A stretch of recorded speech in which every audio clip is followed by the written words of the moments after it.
Where we left off at was talking about list directories and the sources for getting your lists.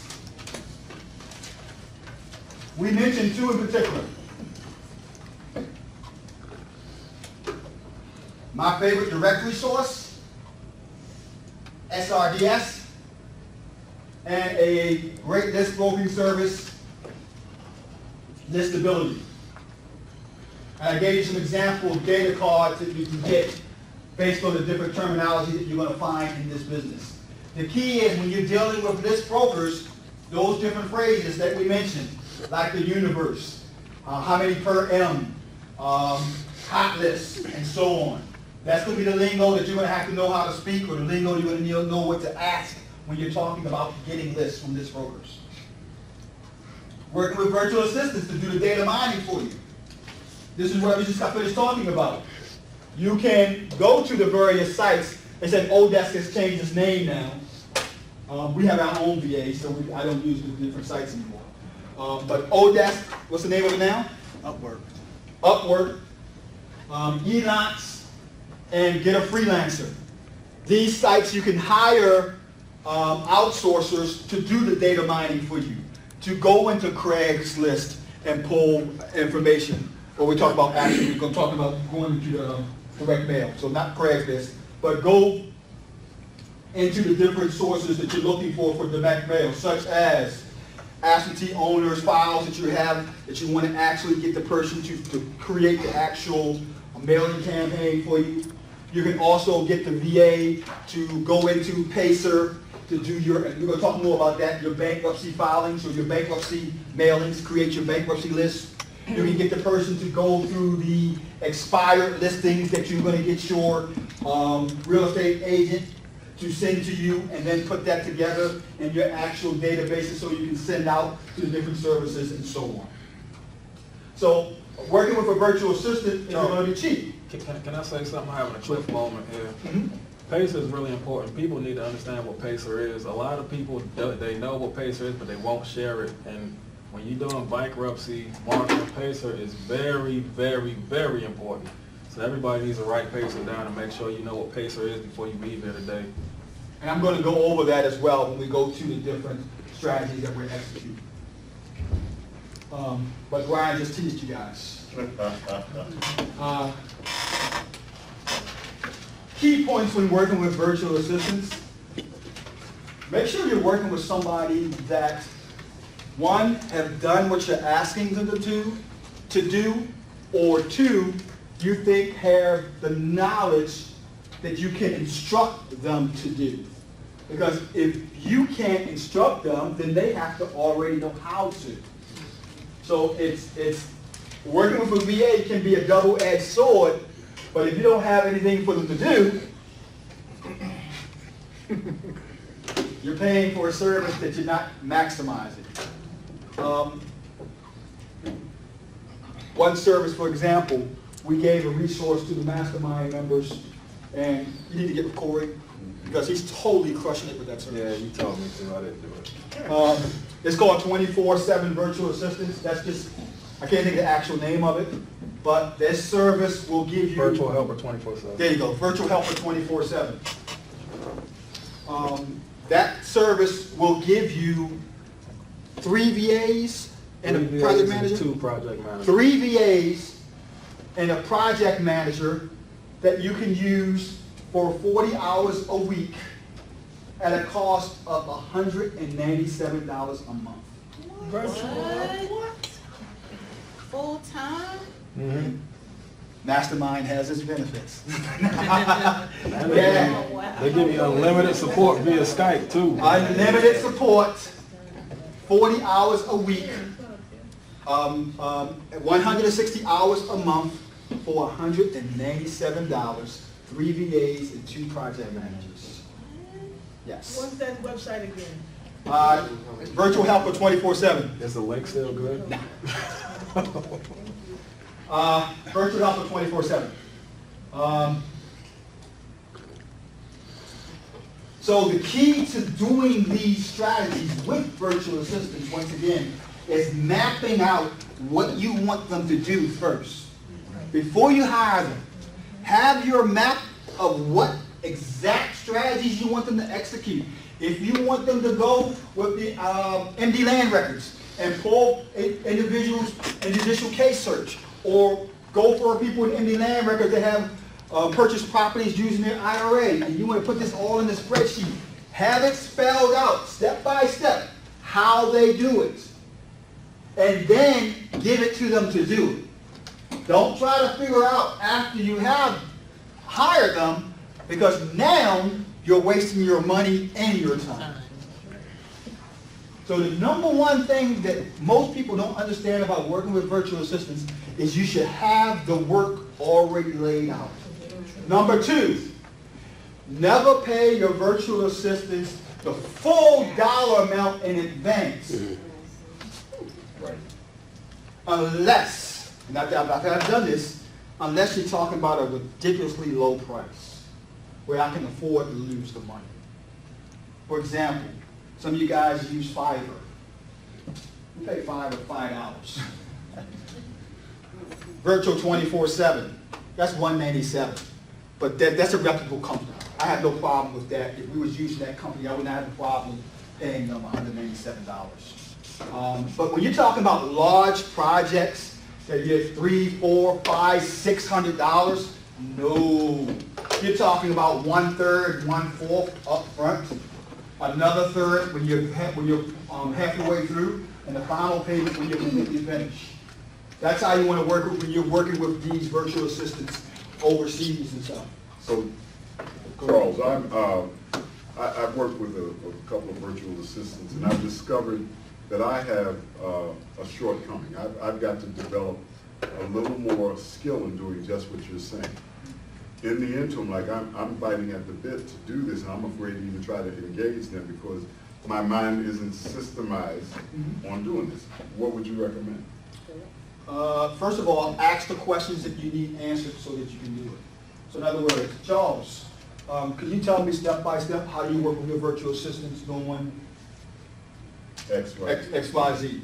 And then Okay. Charles is going to call you back on the telephone. We're going to set up an appointment, and I'm going to walk you through the whole process that you can record and write down. If I don't already have a SOP, if I don't already have an SOP already, a lot of the stuff that we're doing, I create what's called standard operating procedures.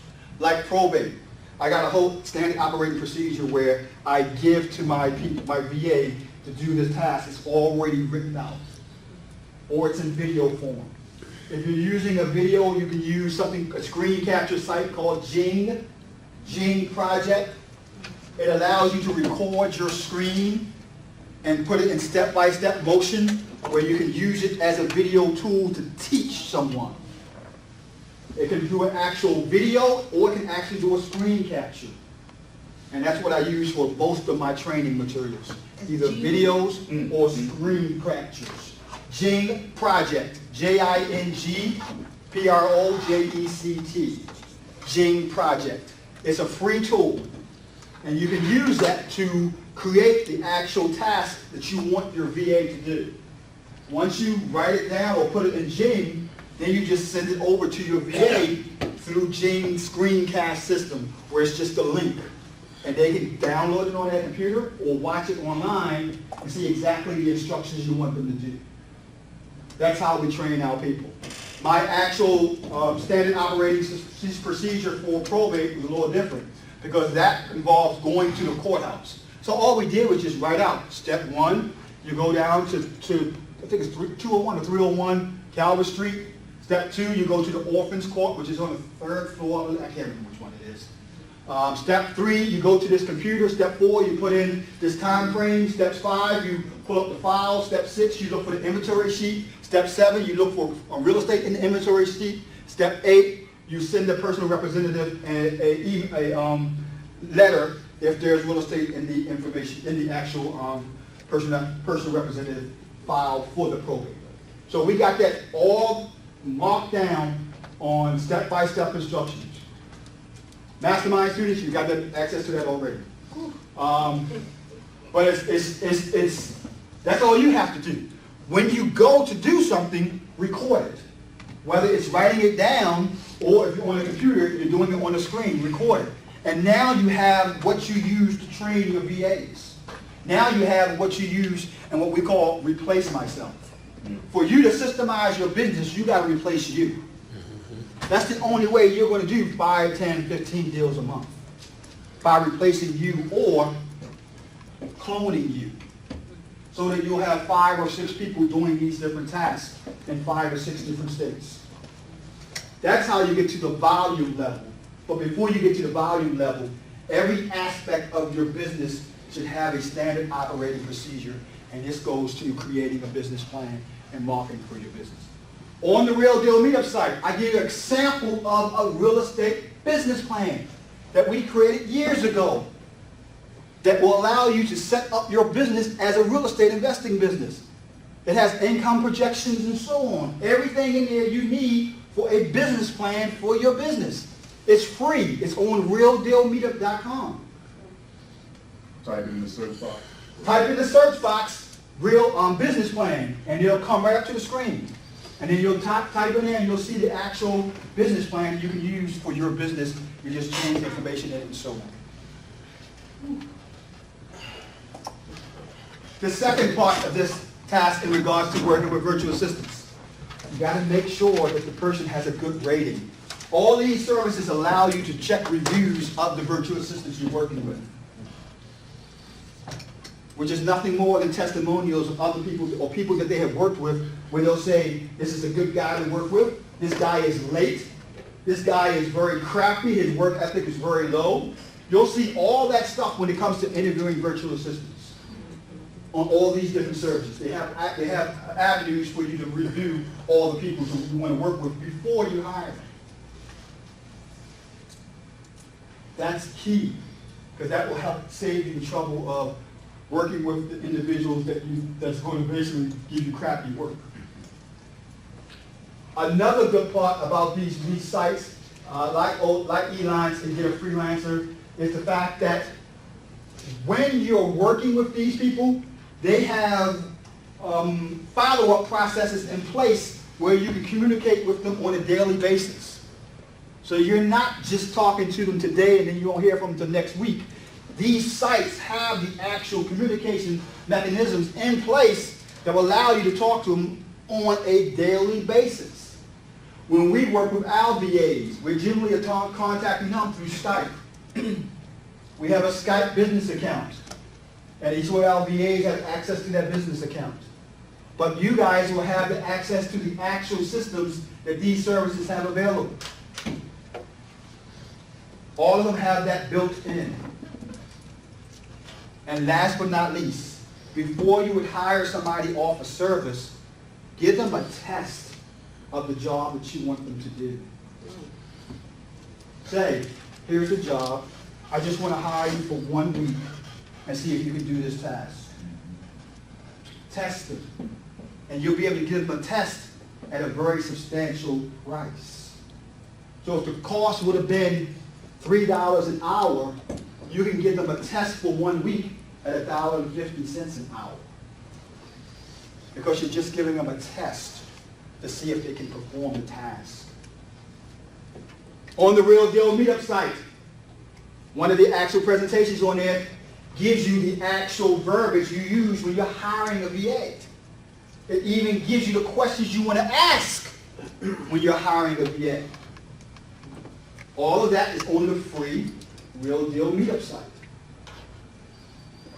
Click in there, hire a VA, see if something comes up, or hiring virtual assistants in the search bar. Start typing it, see if anything comes up.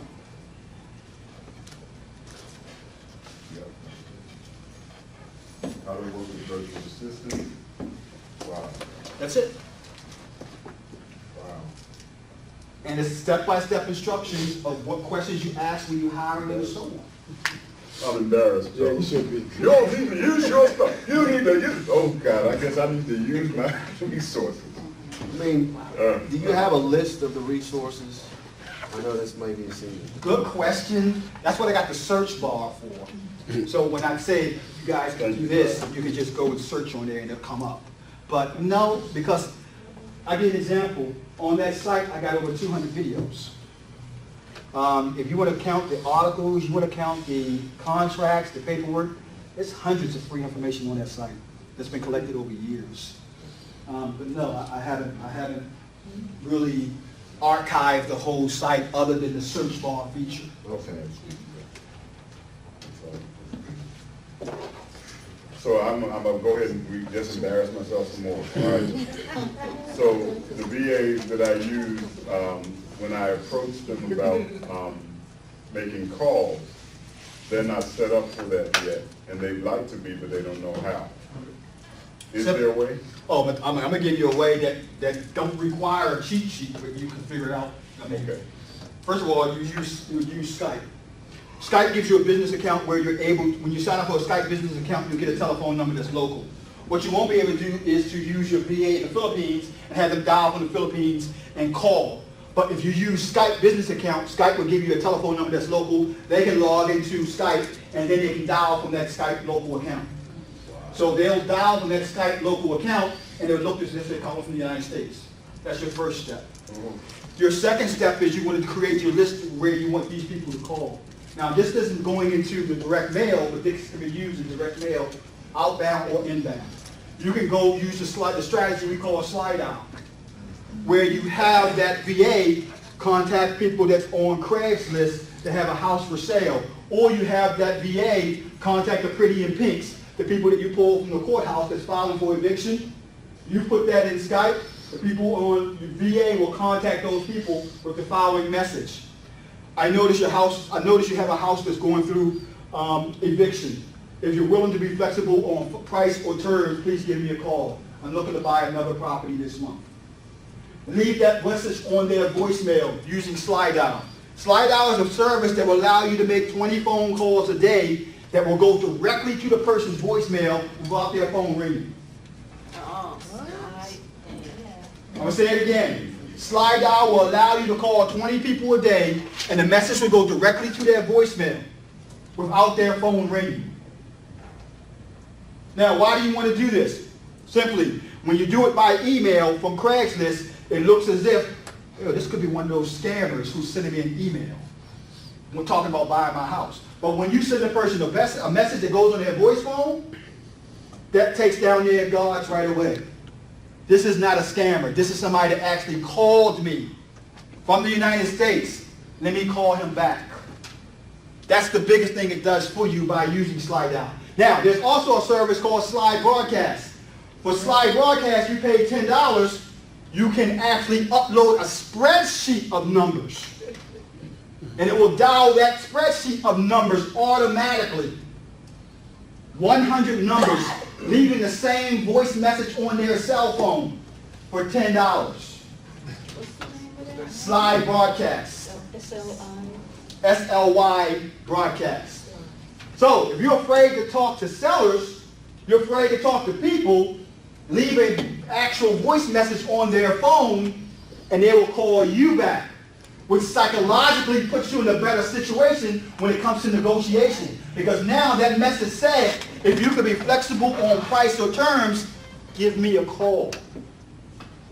So you automatically just weeded out people that's saying, that ain't for me. So I want to get those phone numbers. I'm doing some of the digging, I'm doing some of the stuff you're talking about. I get the phone numbers. If you're talking about phone numbers for, then we're still on, you're taking me online now, but that's okay. If you're talking about getting the phone numbers for the stuff like Craigslist, for the stuff like Pretty and Pinks, which is offline and online. Pretty and Pinks is you get the phone numbers on the actual eviction notices. Maryland laws requires that the eviction notices for failure to pay rent includes the owner's phone number, address, and property address. So now you have a telephone number. Most people, when they give you a telephone number, they don't give you their home number, they give you their what? Cell phone. Their cell phone. So you can get the phone number from going to the courthouse for evictions or failure to pay rents. Or Craigslist, sites like Zillow, sites like, begin with a P. You know what I'm talking about, Juanita, where you can post all kinds of your properties all over the internet. Postlets. Sites like that allows you to have telephone numbers in your postings. You can get the telephone numbers from those postings. Now, let me get back. Charles, Yes. can you go back to the part where you were talking about the Skype and the VA and then you cross to the slide out? Yeah. This Skype can be used by your VAs to call from the United States with a local telephone number. Skype will give you a local telephone number based on the area code you want. You're paying a monthly fee for that, $19, no, $29, I'm sorry. And with that, you get a local telephone number that you can give to your VA to log into Skype, and inside of Skype, there's a dialer that will allow them to dial out. But they'll be dialing out from the number that Skype gave them. So it looked like it's somebody locally in the United States calling. So you can set up a Skype number for any city or any state in the country, and it look like you have a business in that city or state. Or your VA can be calling from India, as long as they got halfway decent English. And they could call using that local number, and on the phone from the person who they're going to talk to is going to have that local number. So then crossing over the slide out. Crossing over the slide out, your VA now has a list of all the people that he pulled off of Craigslist where he found leads, or that you sent to him from the Pretty in Pink strategy. And now he's taking those telephone numbers and he's using slide out because it's a broadcast. All you're doing is record the message in slide out, and it automatically dials that number and puts it in their voicemail. Slide out is free. Slide out is free, up to 20 a day. If you want to use slide broadcast, it's a charge.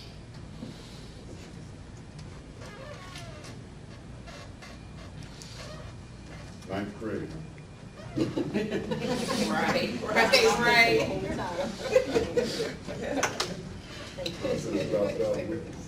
you telling? Nah, I don't tell my son that. I don't mean that. I don't mean that at all. But I wish I could. How old is your son now?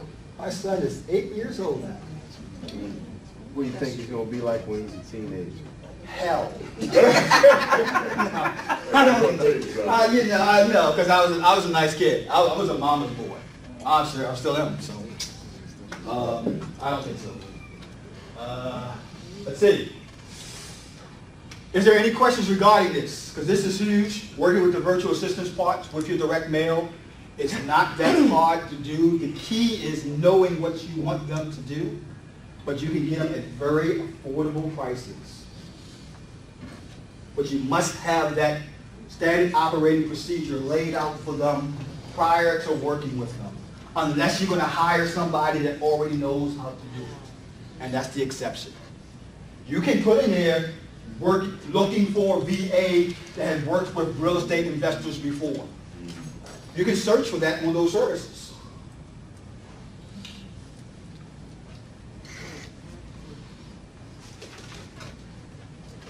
Now, what matters most with direct mail is what campaigns should you be doing.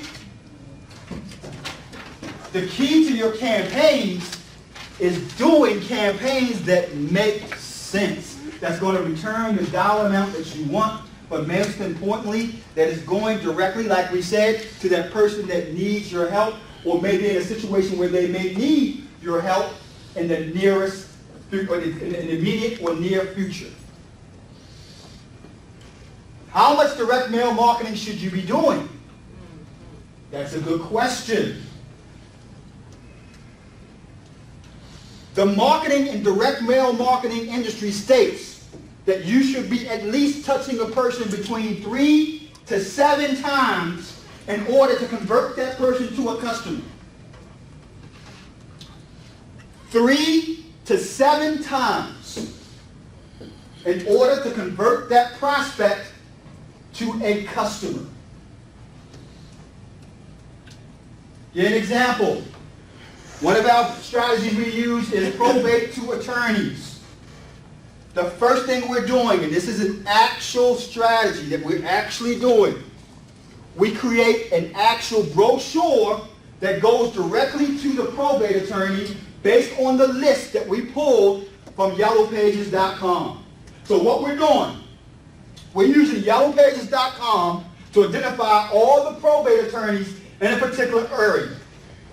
Then, what we're doing is we're going to send that person 2 letters, 1 brochure, 2 letters, 1 brochure, 2 postcards, and 1 fax. I'm going to say that again. 2 letters, 1 brochure, 2 postcards, 1 fax, and a phone call. That's 7 different touches.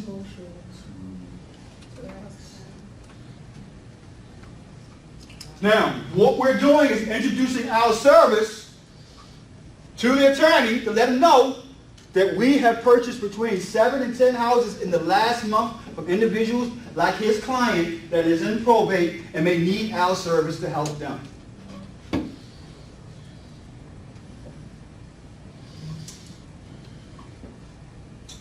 I have and I didn't create this postcard strategy. I got this postcard strategy from one of our mastermind people that's in Florida. I'm a part of a mastermind in Florida. And the income on that is $45,000 a year. That mastermind is where I got this from one of the members. So I'm not going to claim that this is my strategy, but at that mastermind, it was gorgeous. And we've been using it now for about 6 months. That deal where we got $73,000 on the deal came from this exact strategy. And I'm going to show it to you. So let's get to what the campaign should be doing. It should be going straight to the person who's going to benefit the most. In probate, when you're dealing with attorneys, attorneys have a flat fee, a set fee that's going to be determined based on the actual probate case. So they want to get the property sold as quickly as possible. How to get your direct mail open. We talked about that. You need to have a compelling and direct-oriented message that speaks to the person who it's going to. It must make them think that you were reading their mind. How did he know that I was 6 months behind on my mortgage and now I'm about to lose my house and he can help me sell my house quick? And it's only 2 weeks away. How did he know all of this? Now, when you say how to get your direct mail open, you're talking about something that you put on the outside of the envelope. We're going to talk about both. Okay. Which brings me up to that point. A great service that we've used is a place that's called lumpymail.com.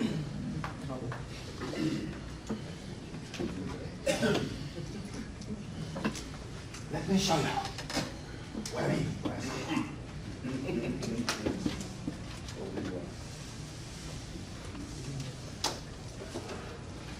Lumpymail.com has very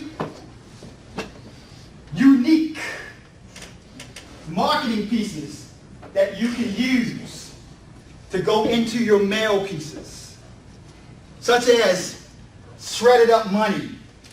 That says something like, are you throwing your money away? A trash can where you could put in there your letter where that can be stamped that would say, let me put it right. Is your property tore up from the floor up?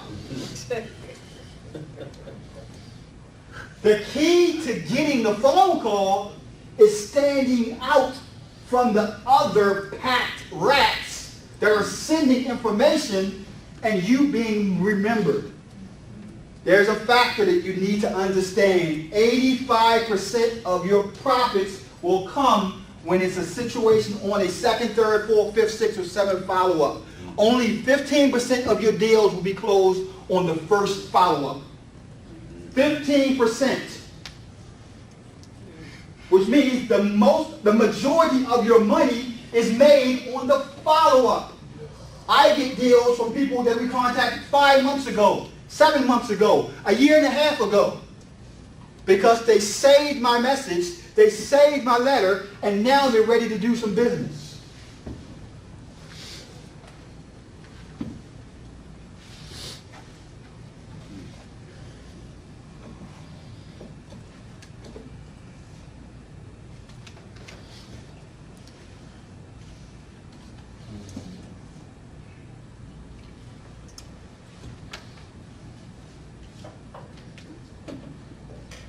All these are different mail pieces. This tear-off mailer here, one of the most powerful mail pieces you could ever do. It is expensive as hell.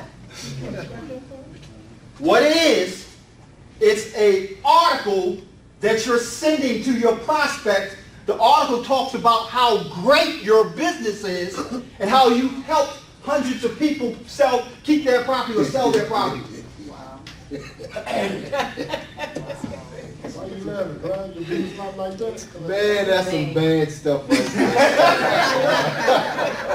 there. Now, who made up the article? You did. You did. Oh. So the newsletter article is an article that you made that's bloviating about your company's success. Wow.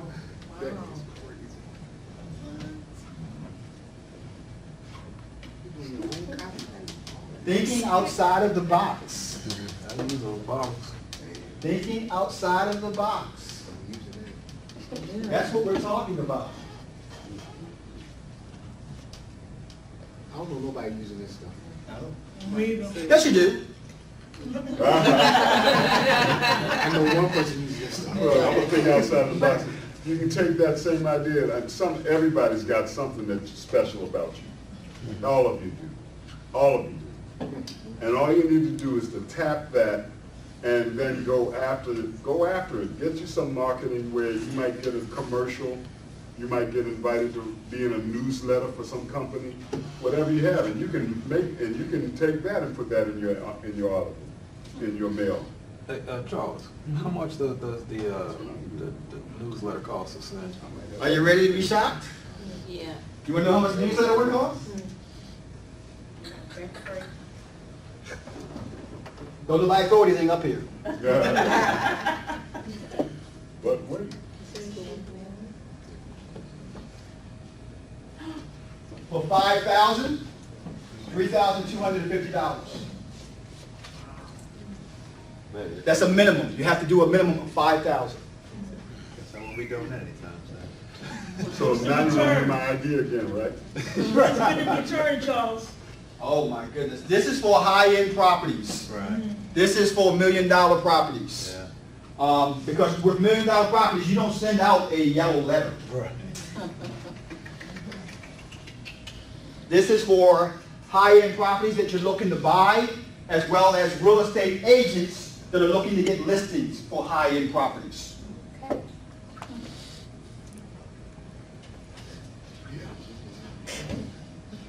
Now, you could do something simple. Apple Press, company that I've used to do direct mail marketing. They will make and you guys, all you've seen this, you get the windowed style envelopes that have a check in it that will say, pay to the order of this person when you sell me your house. It will look like a check on the outside of the envelope. Inside the envelope, paid to the order of the homeowner. It will have the dollar amount where it can be clearly seen. What they're going to do? They're going to open it up. Your mail piece needs to get opened in order for you to realize that deal. Question. Yes. All right, for instance, on the tear sheet mailer, Mhm. I know the article is in the envelope, but what entices them to open that envelope? Great question. Look at the strategy that's being used here. What does that look like? Handwriting. Handwritten Okay. text. Okay. Now, the one thing we do differently, we don't use metered mail. This is metered when it comes, when it has this insignia right here. That's bulk. That's a dead getaway that it's a corporation or company is trying to solicit something. But if you're doing a saturation, bulk can be okay. But if you're doing a targeted, we don't do bulk. And this is going to go into the next strategy, yellow letters and so on.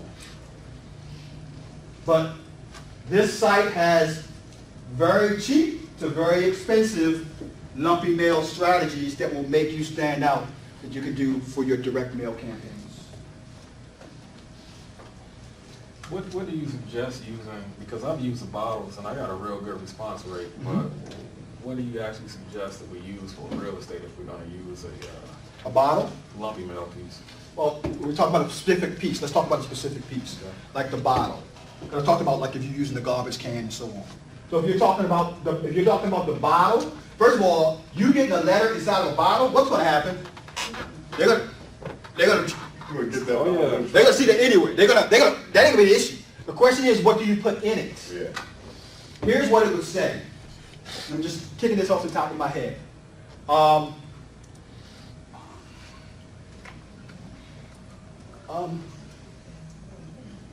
Who needs a genie in a bottle when you can have cash?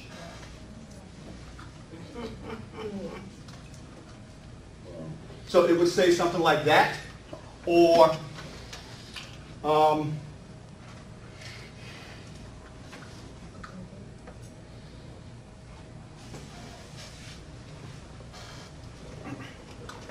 I don't know, I'm going a little blank right now. But if I was to think about it, I could come up with a couple of ways. The letter that I sent was just a basic yellow letter. Just telling them I wanted to buy the house. I got a lot of phone calls. Yeah, you will. I mainly had to stop people from talking about the bottle. Tell me about the house. Well, remember, don't stop them from talking about it. Use the fact that they're talking about it as a way to build what? Rapport. Yeah, well, I kind of had to segue into the house. Mhm. You know, 'cause they weren't Exactly. talking about the bottle so much. Exactly. So, man, so this is an actual bottle that the postal service is delivering? Yeah, but it's expensive. It costs almost $3. That's what the bottle would cost. That's wild. And how many of those did you send out? I only sent out a couple hundred. Only a How many couple. did you Only. How many, like he said, how many calls did you Now get? talk about your response rate. I got like 12 calls Oh, that's. for 200. That's not a Oh, bad. let's talk about Did you response make any rate. deals? That is darn good. Yeah, Now, the yeah. question is, did any of them turn into a deal? I didn't follow up on them. I appreciate you. I appreciate your honesty. Yeah. And it was a rookie mistake why I didn't, because I already had a rehab going on, and that was when I just got back active, and I've been inactive for like 3-4 years. Right. So I just totally let them go. Yeah. No, that's good. Now, you know, if you can't do something, how many of us are in here? Oh, I asked them. I already asked them. Thanks for saying that, though. Yeah, but it's true. That's the other part. Message in the bottle. That's another big mistake people make. You know, they stop. 100 for $350, 500 for $1,000. Once again. So they'll write the letter to, Charles? Oh, they won't, okay. But you use a combination. This is where you get into mixing marketing pieces. Because he used the yellow letters in his bottle. Right, so you wrote your own letter, but I'm saying, do they put the letter inside? No, I hired some people to do it. Oh, okay, okay.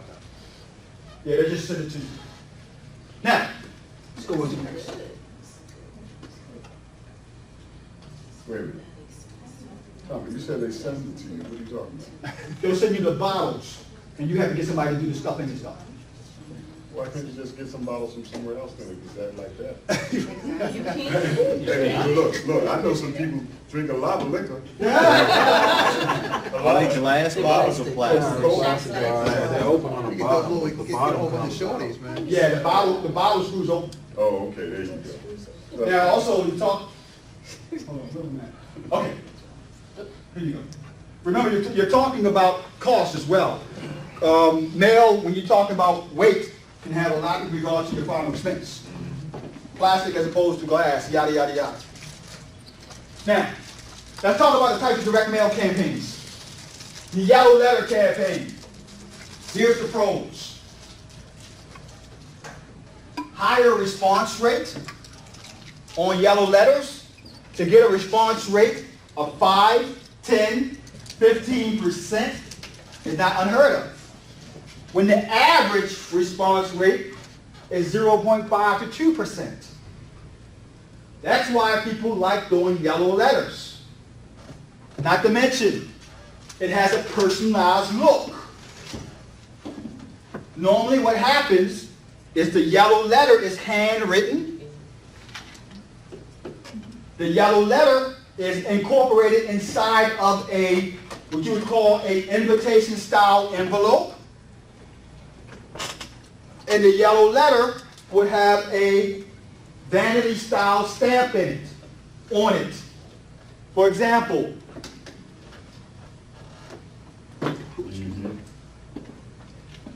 this is your typical yellow letter campaign. John Smith, 123 Main Street, Newark, Delaware, invitation style envelope. Thing I would change on this, it would be a vanity stamp. Snoopy, or UFOs, or Save the Rainforest. It would be a vanity style stamp on a letter that is created like this, to made handwritten. To look like a handwritten font. You could do it yourself, or you could have a printing company do it, like Apple Press again. Apple Press will do, I think the number is $2,500 for $395. What they will do is they will write the letter based on your specifications. They will put it on a notepad where every letter looks just like this. Handwritten font and everything. The only thing you have to write in is the address and the first name of the person. So the only thing that will be missing on this will be the word John and 123 Main Street. So you're not writing the whole letter.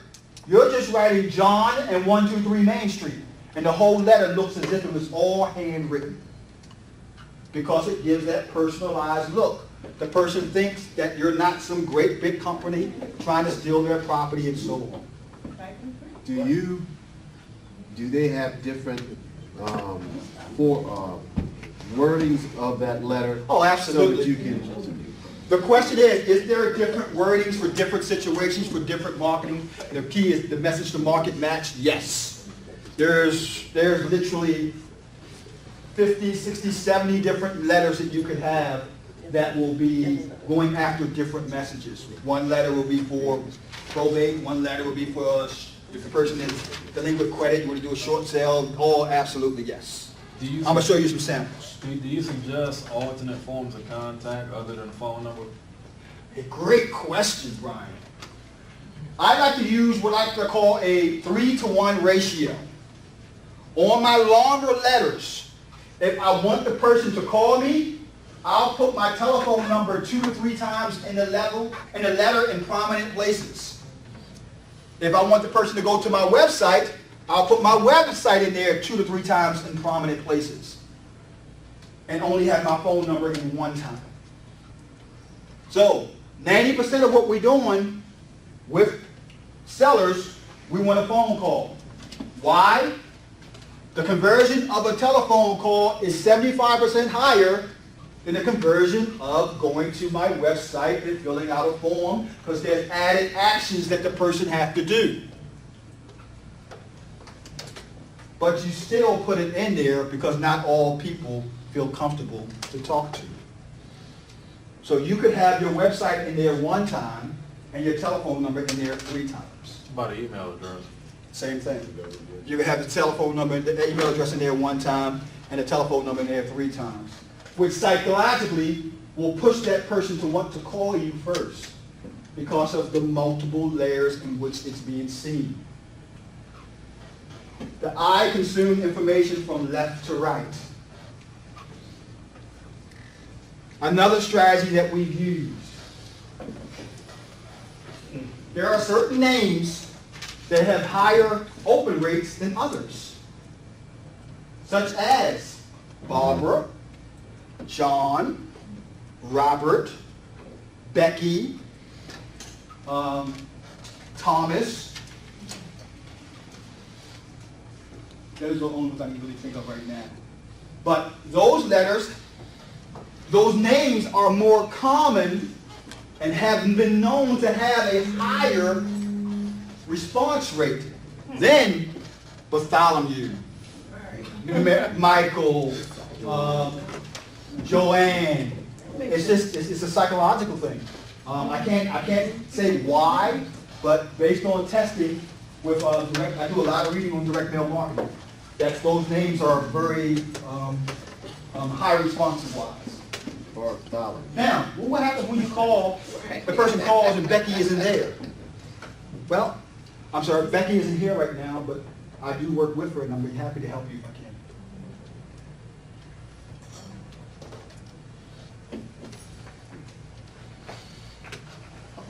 can. That's the classic yellow letter. It consists of the key points we talked about.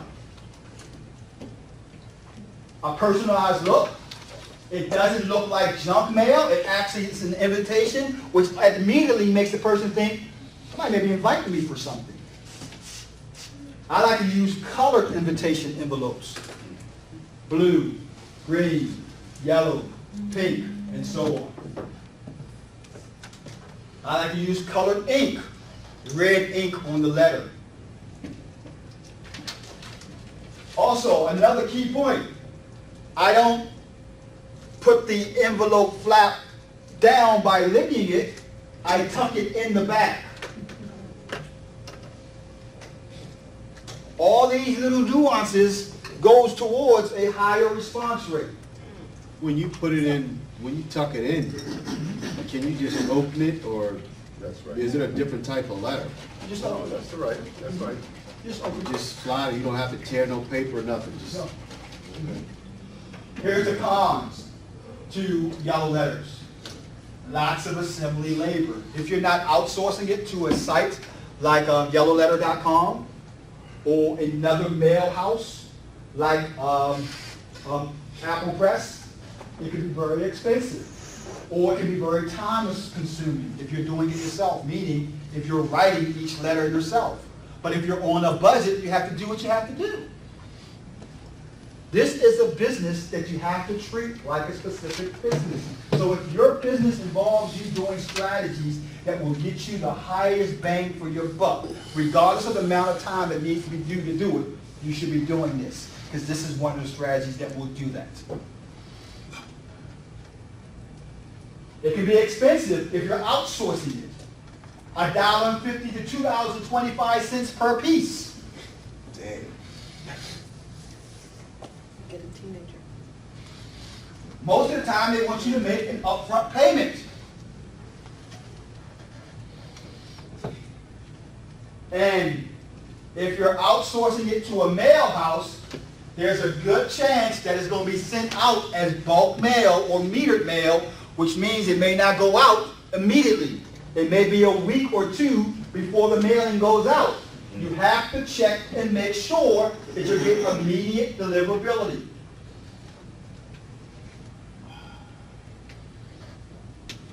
Let's go through the same pros and cons with postcards. Pros, easy to assemble. Simple postcard, 4x6. Lower costs, 25 to 39 cents. Easy to outsource to a third party. Most people use postcards as a cost-effective way to basically throw a wide net of marketing out there for low cost. The cons. Most postcard campaigns aren't personal. It looks like a postcard. It looks rather bland and typed up. As a matter of fact, it looks like junk mail. It can have a lower response rate than normal campaigns. You need high volume for the better results, most of the time with postcards. It can be unpredictable again, and of course the upfront payment.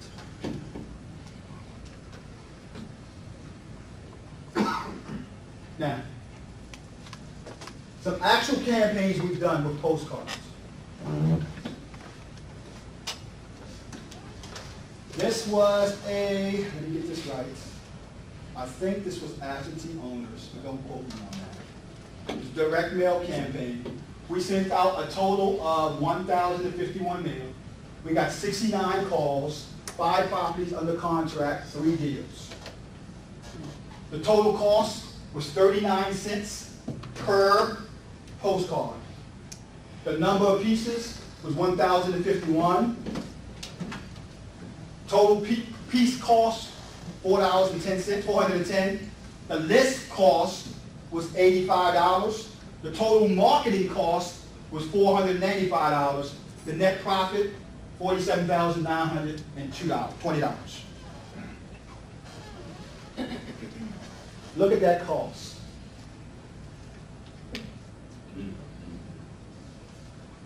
The response rate, that's the key factor, 6.6%. Remember, the average, 0.1 to 2%. This is with a postcard. So postcards is even lower than the average, because we're talking about letters when we're talking about the average. So did you, when you sent these postcards out, did you have it specifically targeted, like 4 levels deep, in order to make these postcards more Yes. effective? Yes, absolutely. I'm going to go further into this with the next campaign. Yes. So initially, I used yellow letters. I had to pull back. And we still use yellow letters, so yes. I had to pull back on costs, so I created a printing station in my house. Go right I ahead. have a VA doing the stuffing and all that stuff. But my Did you rent the printing machines? You rent the printing machines or you bought it? I had already had a printer, so I just made, I'm the printer. So I print. The reason why I ask, because this could be expensive if you're talking about a printing station, because we purchased a printing station that cost us like $6,000. Well, no, it's just a printer. Okay, It's okay, just a okay, printer. okay. No, it's just a color printer. Okay, got you. It's yellow paper Right. with red ink. Mhm. And so it's worked out better for us as far as the cost effectiveness. However, I don't have a tracking system. So that's what do you use to track to get all of that data? Are you ready? Podio. Podio.com. Podio. So I have a Podio account, So what we're doing, all we're doing is putting in the data inside of Podio. Total amount that's mailed, total calls, the amount of contracts, the amount of deals. You create a simple spreadsheet that you can do in Excel, you can create inside of Podio. Your VA is filling out that spreadsheet based on the calls and stuff that comes in, which will give you your final numbers. Okay. Each month, should I say each week, you need to know every dollar that's went out. And each month you need to quantify that the dollar you spent last month was worth it because of return. So we're using Podio for tracking all of our needs and running our business. And I just want to add one more thing. Go I ahead. want to say thank you because I had my VA using the seller questionnaire, Perfect. and that's what she uses to ask all the questions. Excellent. So was this the first mailing, or is this like the third or fourth? This is the first mailing. Wow. First, like I said, this is going to be the lowest response rate. This is the first mailing. That's a heck of a list you did. Remember, it's not it's the levels deep you're targeting. Right. That's the key. You know, now we also would do what you call saturation as well, but we're not expecting the higher returns on the saturation because we're paying minimum cost. Like I said, driving for dollars is a saturation mailing.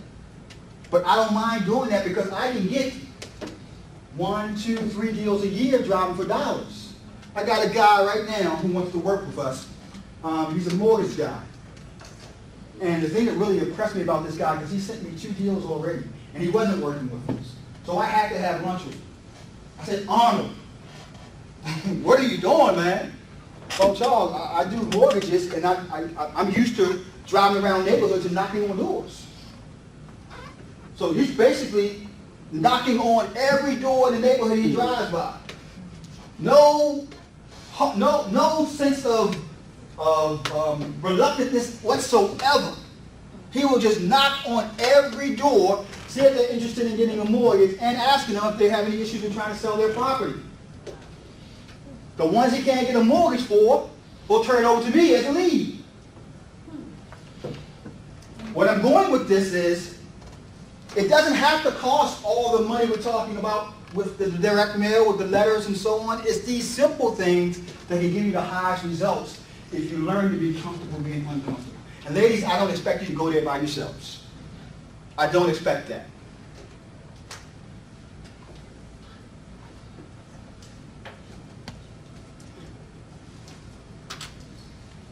Second campaign. Total mail was 1,400. Total calls 98. Contract 6. Deals 4. Profit 81,683. Cost 39 cents. Postcard. Number of pieces 1,400. List cost 119. Total marketing cost $665. Net profit $81,018. And how long did it take you to do that? How long? This deal was about 3 months ago.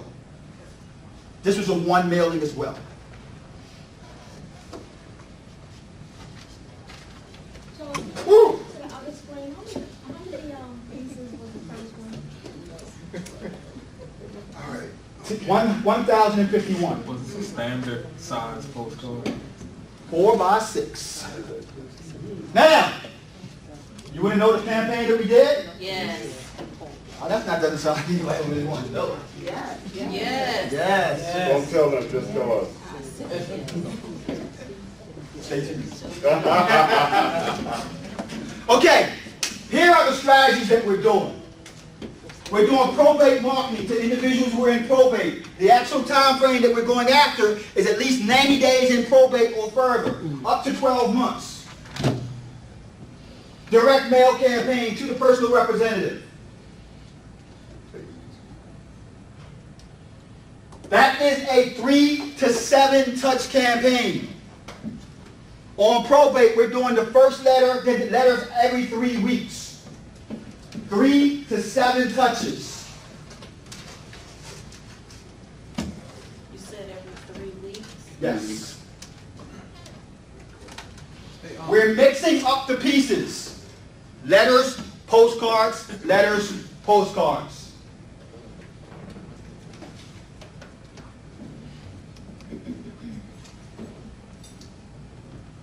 The campaign itself, 3 levels deep. Probate person in a particular zip code with equity in the property.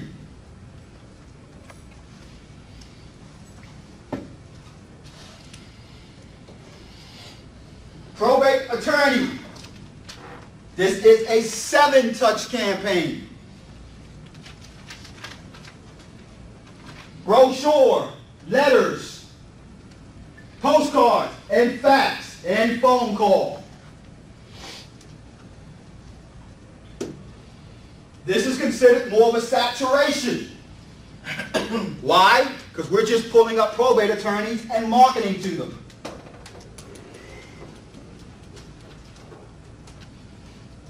I got 2. You said probate, equity in the property. What did I miss? You're talking about the first one? The level. On the first one has multiple levels. The second one doesn't have multiple levels. Okay. You're talking about the first one, right?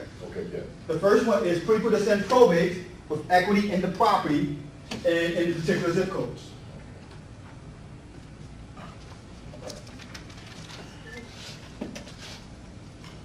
Let me back up. There is a service out there that you can buy this probate list from that's in Maryland. I can't remember her name. Deb Custer, I haven't used her yet. I used it. Your She thoughts? gave it to me. Right, your thoughts? She, so I haven't gotten any responses on the probate. How many mailings?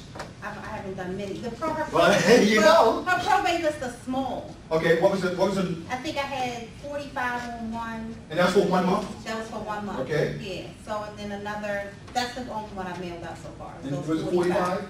And no calls? No calls. I'd be very skeptical with that. Look at that. What's her name again? Deb Kessler. Kester. Kester, she's on the Real Deal meetup underneath a Real Dealer directory, underneath of direct mail services. Her business is underneath of that.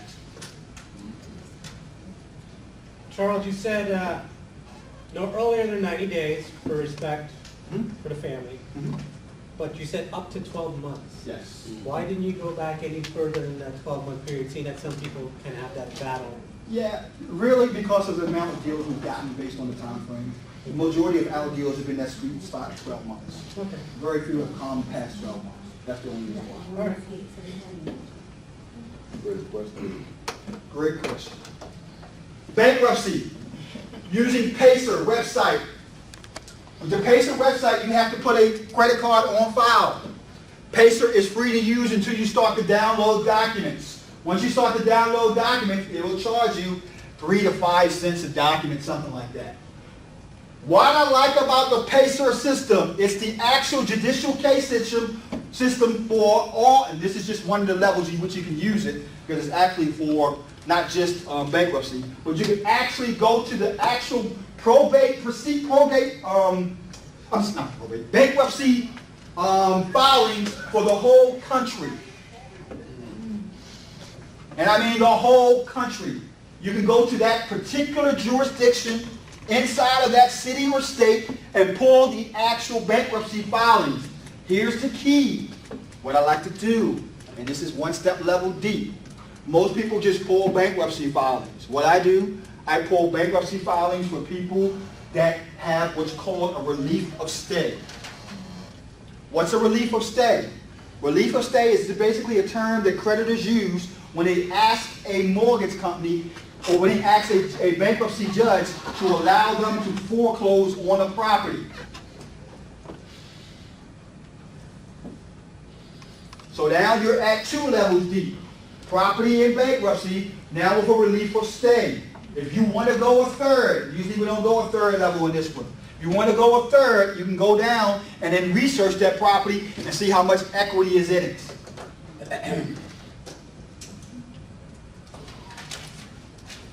This campaign we're usually doing between 3 to 5 touches.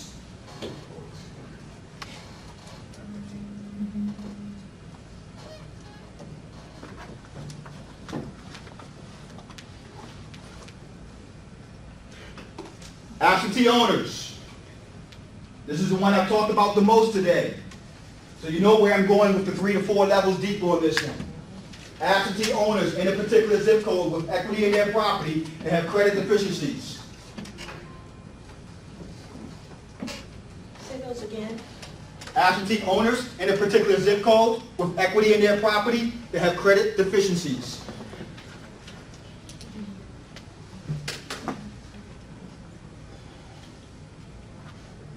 That is what's called a custom metadata list. I'm going to give you one of my favorite providers that we were using before we started using SRDS. Her name is Karen Collingwood. Charles, I just got my list from her, and you have already given her the criteria, correct? She knows the criteria I like, yes. Yeah, 'cause she wouldn't let me change the criteria.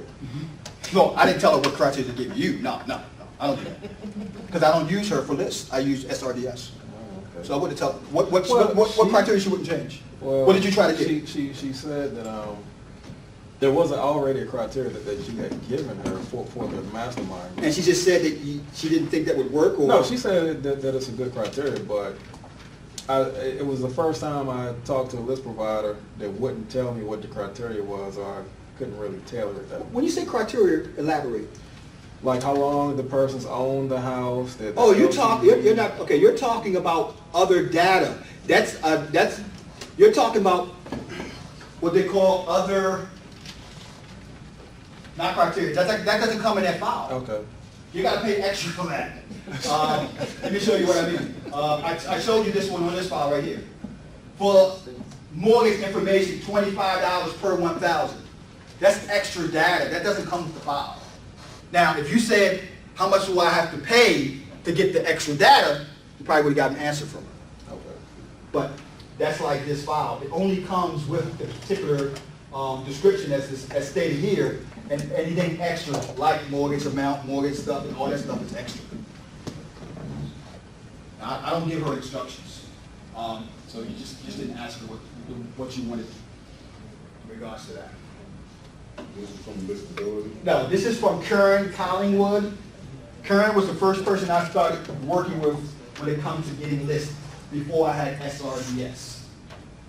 Karen's been Karen, I consider Karen an expert on list brokers and this building. Other people do too. Is she on the Real Deal Meetup website? No, she's not on there.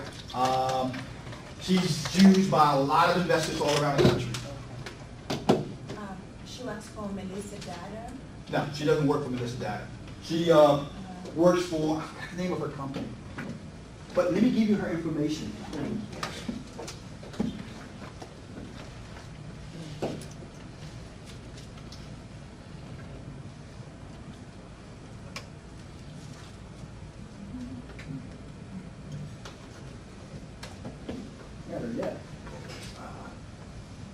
I got a program in my phone. Karen can give you custom lists based on your questions you ask her. Like, could you get me this? Could you do this? Could I find this? And so on. What people are using right now, what's making the most money.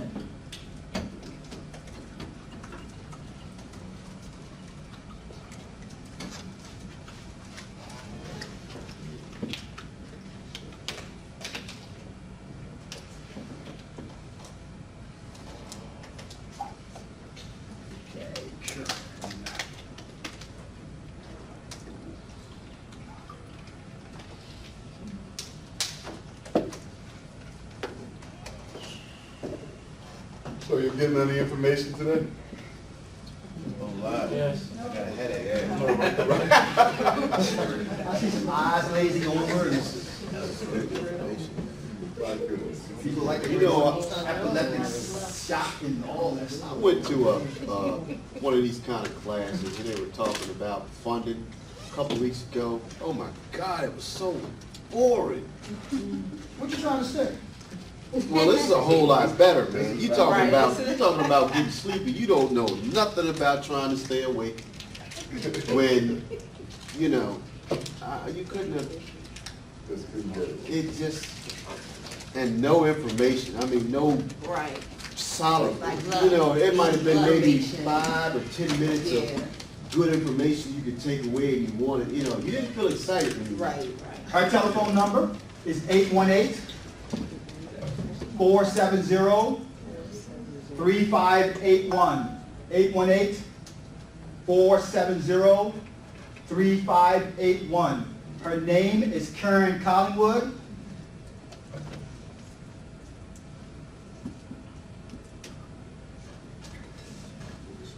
And she's a list broker. She's a list broker. Yes. She told me if I give her number out this weekend, let people know that she's going to a conference on Monday and Tuesday in Las Vegas on lists or some stuff. But you won't. She's going to be reaching you in the evening. The best way to reach her is by text on Monday or Tuesday. Now, does she have certain business hours or what? She's in California. I've been able to reach her late at night, probably 8, 9 o'clock here. It's what, 4 hours different, 3 hours different there. So 3 hours. yeah, so Does she have a website? I don't know if Karen has a website or not. Website? Does she have an email? Yes. Hold on a second. Current business, 90% of her business is by reputation. All the different people who've done business with her over the years just keep coming back. I mean, she's what you would call the exception to the rule. Because she's got a good name for You can it. contact her on Facebook also. Yeah. Her email account is listandmarketing, listandmarketing@gmail.com. And that's the same as her website. It's listandmarketing.com. Okay. I've never been to a website. Everybody got it. Well, you know, like he said, everybody is referral. Right? Yeah, everybody on the Doesn't website. need I'll tell you that right to. now. You know what I mean? She just doesn't. Okay, let's go. Let's continue. I'm gonna get you guys out of here. Wait, well, go ahead. Owner occupied, same criteria, same amount of marketing. Just remember, owner occupied in Baltimore City, if they're in foreclosure, you cannot buy that property unless they're represented with a real estate agent or an attorney. Owner occupant, 3 to 4 levels deep. You're talking again, once again, 4 to 7 mailings. Doesn't matter on that one as much because I'm going to constantly mail that one. I like the owner occupants a lot. Why? Anybody guess why I like owner occupants a lot? Finance, owner's finance. Say that again? Owner's finance. No, not really. That's not it. Because usually, owner occupants, if they're going through some trouble, they usually would have equity depending on how long they own the property. That's not it. Property's probably taken care of. No, that's not it. The number one reason why. That's really not it. The number one reason why is because it's easier to negotiate better deals with them. They're not sophisticated investors. Oh, okay. Yes. They don't care about, and here's the truth. Earnest money deposits on average we give between $10 and $100. They don't care about an earnest money deposit. They don't even know that they're supposed to receive one.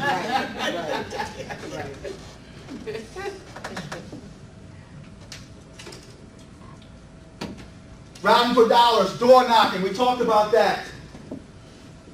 Driving through the neighborhoods, looking at the neighborhoods, but you want to do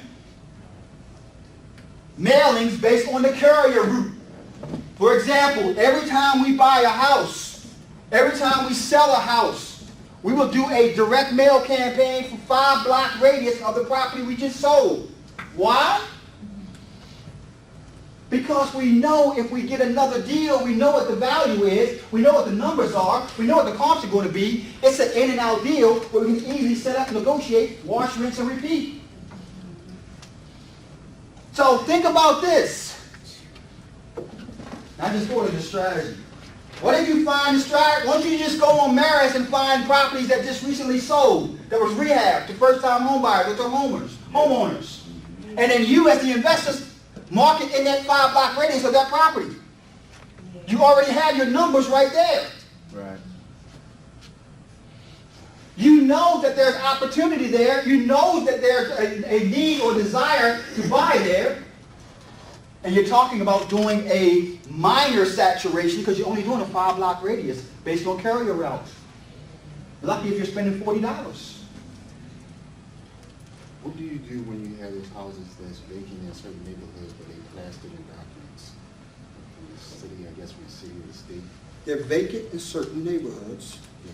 but they're They plastered. got like, Oh, you mean they have notices on them for issues, code violations, yada, yada, yada.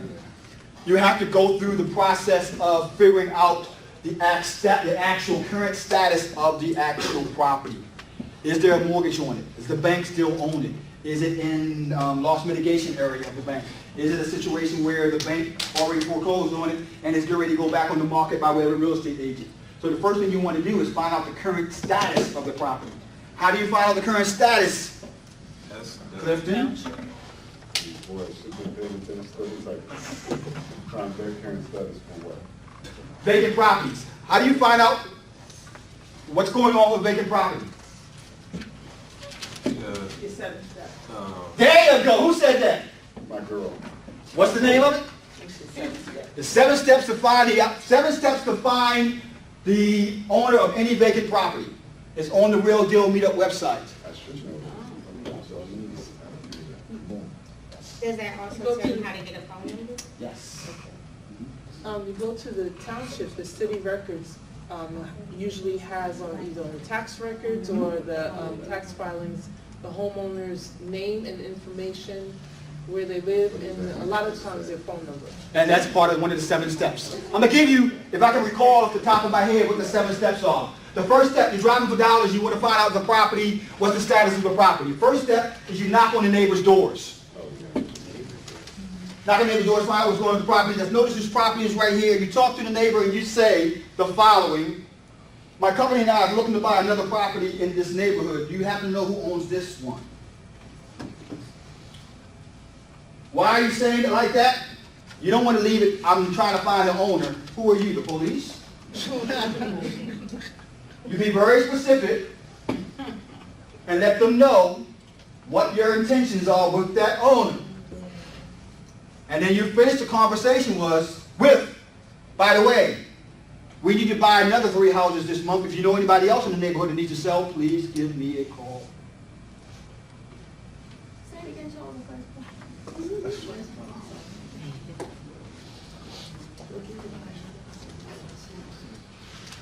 want me to say it? Yeah, now I gotta try to remember what I said again. Hold on, let me see if I can't get my microphone out here. Name the story.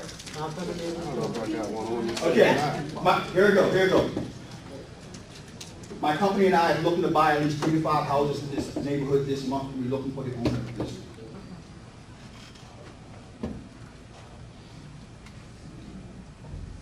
By the way, if you know anybody else in the neighborhood who may be interested in selling, give me a call. We'd be happy to pay you a finder's fee or whatever. But I do throw in there a finder's fee, because you want to make it an incentive, a money-wise incentive. Okay, We pay anywhere between $1,000 to $5,000 finder's fee.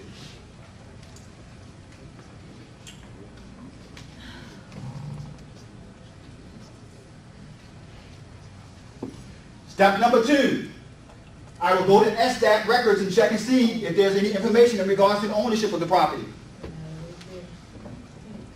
Step number 3, I will go to PIPL, which is a database that will allow you to search online through public records as well as the actual social records to see if I can find any owners or any owner information in PIPL.com and or social information from PIPL.com, such as Facebook account, Twitter account, YouTube account, and so on. Step number 4, I'm going to look up the property on MD Land Records to see in the actual mortgage deed information, is there an alternative address for this vacant property that I can't find? Any questions so far? Is there a method to follow if it's a city-owned property? Or you won't find out if it's city-owned property? Do you already know it's a city-owned property, or you found out through the initial steps? Your initial steps. I hate dealing with city-owned properties. I've had bad experiences. I tried to buy a whole neighborhood. The city jerked me around, and I got pissed. So I don't do city-owned properties anymore, or go after city-owned properties anymore. So the information I would be giving you was information that I had years ago, because I just stay away from some of those right now. And that would basically go to housingauthority.org. Housingauthority.org, and they have a list, and that's going to be part of it, of city-owned properties, value evaluation programs, and so on. Charles, Yeah, there you go. What if it's bank owned? Would you just leave it and go to the Oh, next no. one? Situation with bank owned, true story. There's a situation where we went to an auction in Anne Arundel County Courthouse. The auction was taken back by the bank. The property was taken back by the bank. Nobody bid on it. My mentor, Curtis LeMay, contacted the bank, bought the property from the bank 30% less than what they took it back for. Another true story. Real estate agent, a member of this group. I'm not going to say any names, but that person, property was going in foreclosure. She was about to lose her house. She contacted me, Charles, is there any way I can save this property? I have the cash, but I can't buy it. We set up the actual strategy where she was able to buy the property back with $60,000 in equity in the property. She bought it back from the actual foreclosure, which was the bank. It was gold mine. And now she's living in that property right now as we speak. So yes, you can go to a bank, buy the mortgage from the bank, have the property, take it back. You can get in contact with the personal trust representative, or should I say the trustee that handled the sale, to get the contact information of the actual lender. Now, how often will that happen? It's not very often. Because the best success you'll have is with small savings and loan companies and so on, as opposed to the big banks. One other question. What about the houses you see that a church usually owns? What is Give the preacher a donation. No.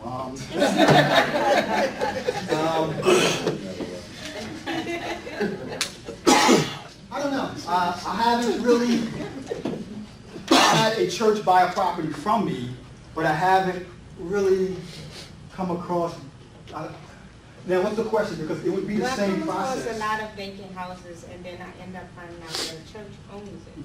Then it's just a matter of if that church has an address Most of them, if it's a corporation, they have a resident agent.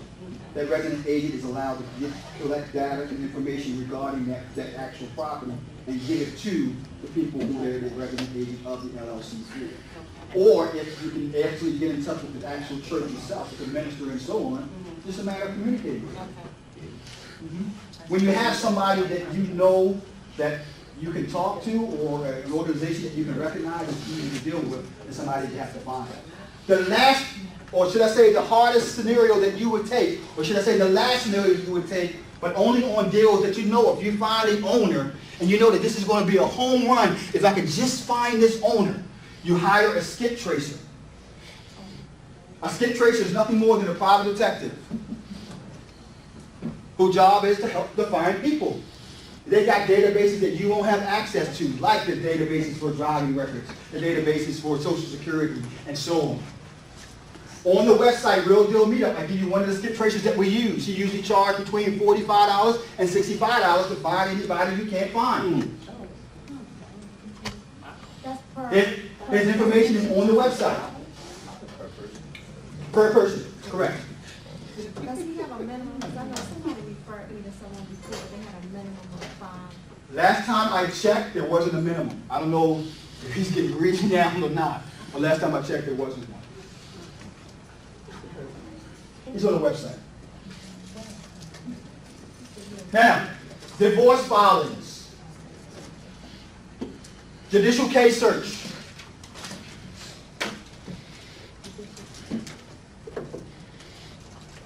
All you have to do is jump into judicial case search. Are we back to step number 5? No, this is back to the whole process again. Judicial case search.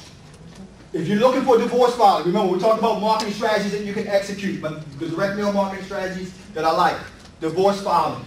I can go into Maryland Judicial Case Search, free account, click in there, hit continue. Then I can actually put in an initial. Most people don't know.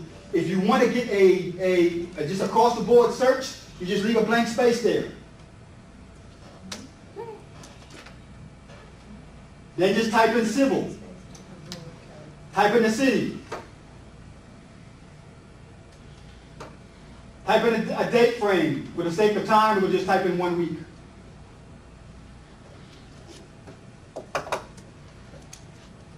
And it's over here on my screen, guys. You can't see it.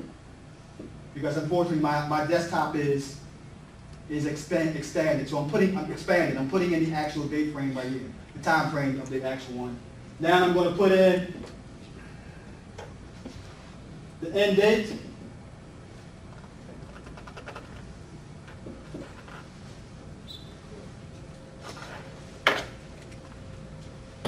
And last but not least, search. Now, click on case type. I want divorce. I'm putting in alphabetical order. Now I'm skipping to the records where it has divorce. I'm at the B's.